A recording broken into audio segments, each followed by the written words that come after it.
ketika demokrasinya merosot, maka soal kemajuan birokrasinya juga pasti akan ikut melemah mundur banget. Anda setuju soal ini? Setuju.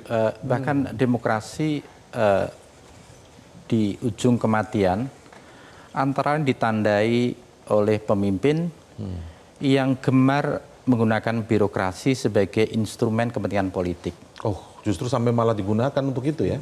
Itu sebabnya baik dalam pemilu 2024 maupun pilkada yang baru lalu, kita memperoleh begitu banyak bukti penggunaan aparatur negara sebagai bagian dari kerja pemenangan politik.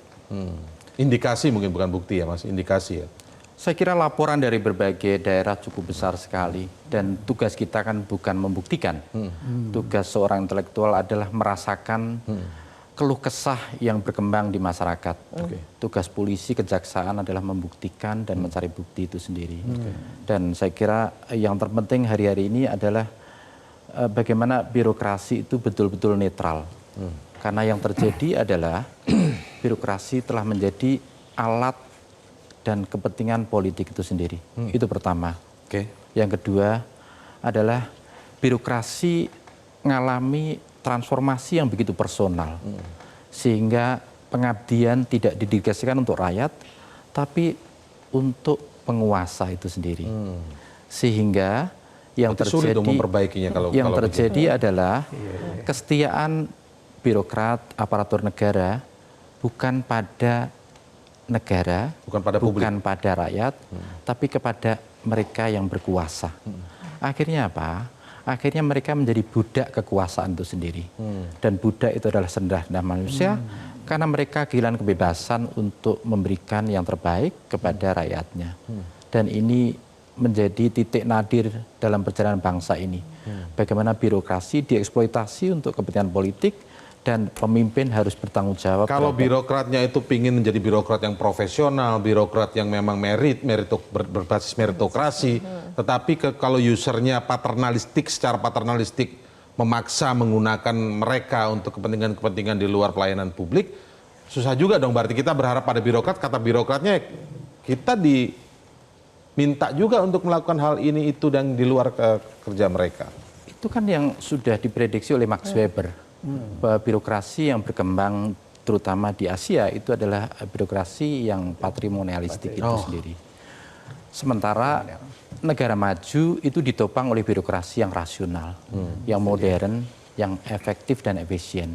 Yang berkembang pada kita adalah birokrasi yang patrimonial, terutama dalam kultur yang sangat feodal itu sendiri. Spesifik itu Max Weber menyebut memang Asia kan seperti itu. Itu tentang karakter manusianya atau sistem politiknya atau apa Pak? Itu yang membedakan negara maju dan negara tertinggal. Dan kenapa kita tertinggal nggak maju-maju? Karena antara faktor birokrasi itu sendiri. Karena itu ini tanggung jawab pertama dan utama. Pemimpin tidak selayaknya berkeluh kesah tentang apa yang terjadi. Pemimpin harus tampil menjadi lentera penerang. Di tengah kegelapan demokrasi, di tengah kerusakan birokrasi.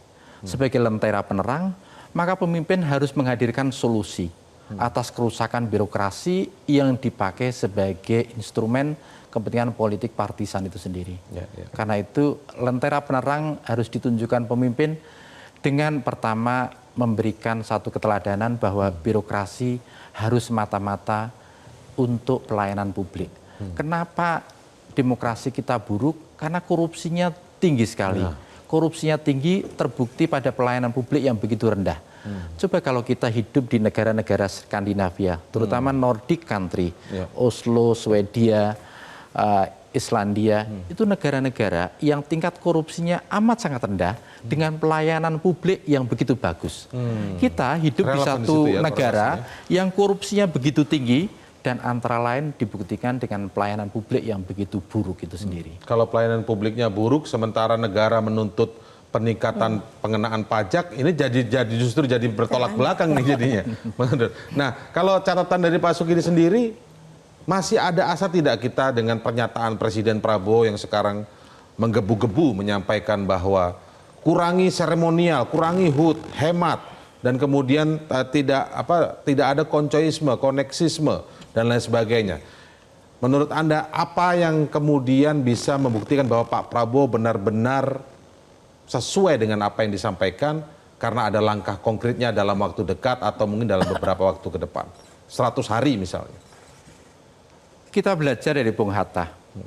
Keteladanan Bung Hatta terlihat pada apa yang ia ucapkan, itulah apa yang ia kerjakan. Oke. Walk the talk. Tunaikan apa yang Anda ucapkan kepada rakyatnya. Jika Anda mengucapkan pemberantasan korupsi, maka Anda punya kewajiban untuk memilih menteri-menteri dan pejabat publik yang betul-betul terbebas dari korupsi. Karena birokrasi yang kita hadapi adalah birokrasi yang korup itu sendiri. Sehingga ia tidak akan mampu memberikan pelayanan terbaik kepada rakyat, tapi hanya memberikan pelayanan terbaik kepada penguasa itu sendiri. Jadi mereka sebenarnya melayani diri mereka sendiri. Dan ini membingungkan, memprihatinkan sekali karena semangat doroisme, semangat pemimpin untuk dilayani sebagai doro, sebagai raja, itu terjadi di hampir semua lini.